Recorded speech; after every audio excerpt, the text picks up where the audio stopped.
Hello everyone, Jim here. And, well, I got back from seeing Godzilla King of the Monsters. I've been a lifelong Godzilla fan, and looking at the trailers for this movie, it seemed to be the movie that I really wanted when I was a little kid. I would watch the old ones from the 60s and 70s. They'd rerun them on TNT's Monster Vision as a kid, and I always really wanted to see a big Hollywood spectacle of it. And that's kind of what we got here, for better and for worse.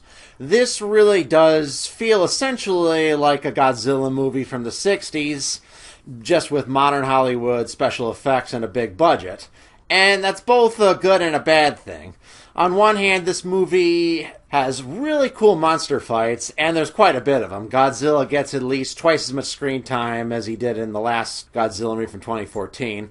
And we get to see lots of new monsters, and of course 3 of Toho's classic monsters and a big budget Hollywood feature for the first time. And we also get a lot of the flaws present in Godzilla movies from the 60s and 70s. And the fact that the plot of this movie is fucking ridiculous. I mean, really fucking ridiculous. And the villain's motivations flat out make absolutely no sense whatsoever. And you could say that's not really that unusual for this series. If you remember my review of Godzilla Final Wars, you remember how I poked fun at the Zillions' motivation in that movie, making absolutely no fucking sense. The fact that they wanted to harvest mitochondrial DNA by unleashing a bunch of monsters on the world, and I'm like, literally all eukaryotic organisms have mitochondrial DNA. You could literally harvest it by growing a tomato garden, but whatever, unleash a bunch of monsters on the earth, that'll probably solve the problem a bit more efficiently.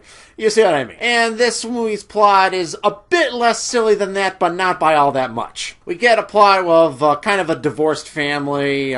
Forgive me if I forget the characters' names. They weren't really that interesting to remember. And one of them kind of breaks loose and wants to let all the monsters loose upon the world. Then later is surprised that this action would have negative consequences. What the fuck did you think was going to happen? You unleashed a 500-foot-tall, flying, fire-breathing monster upon the world, and you're surprised that the world would go to shit afterwards? No! And that's what I mean. It's silly. And there's also, this movie really takes the term plot armor to a whole new level. As we see the main character survive shit that, you know, any person actually dealing with such a problem would be dead over 1,000 fucking times. Like, you'll see, like, debris fall on the characters, computer animated debris that the actors, of course, can't see, and it never hits them. They always get out just fine.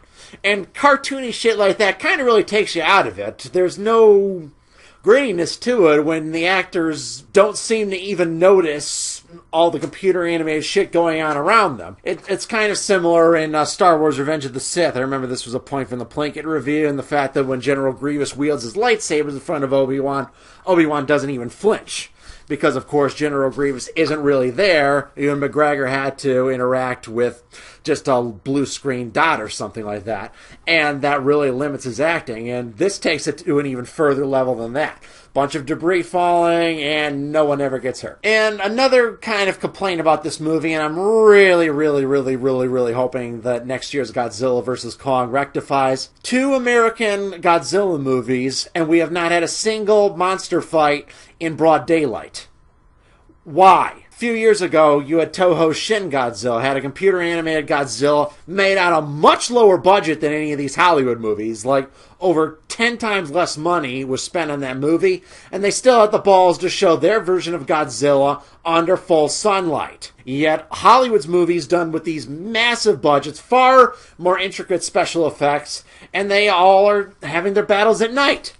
It's kind of annoying. Show us a Godzilla fight under the sunlight. All the old ones, Godzilla used to always fight under the sunlight. Most of the Godzilla fights in the Toho movies are set during the day. Why can't Hollywood deliver the same thing? I just don't get it. In comparison to its predecessor, I would say this sequel was overall a step down. Say what you want about Garth Edwards' Godzilla, how it way overdid the teasing, didn't give Godzilla enough screen time, killed off the most interesting character in the first half, and all those are valid criticisms. It was definitely not a perfect movie, but at the very least, None of the actors felt stupid or annoying. You could say that the leads of that movie were a tad bland at times, but their behavior was all mostly understandable.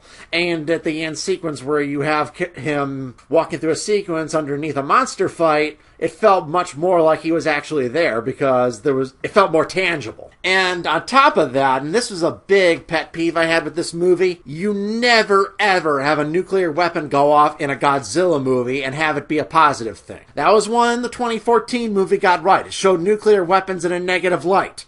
All the Toho movies, even at their silliest, managed to stay true to that theme. And this movie? Nope, screw it. We'll blow up a nuclear weapon and it'll have nothing but positive effects on the remainder of the plot.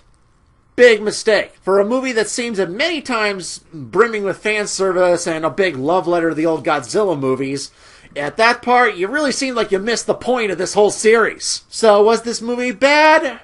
No. It delivers what most people are going to go see.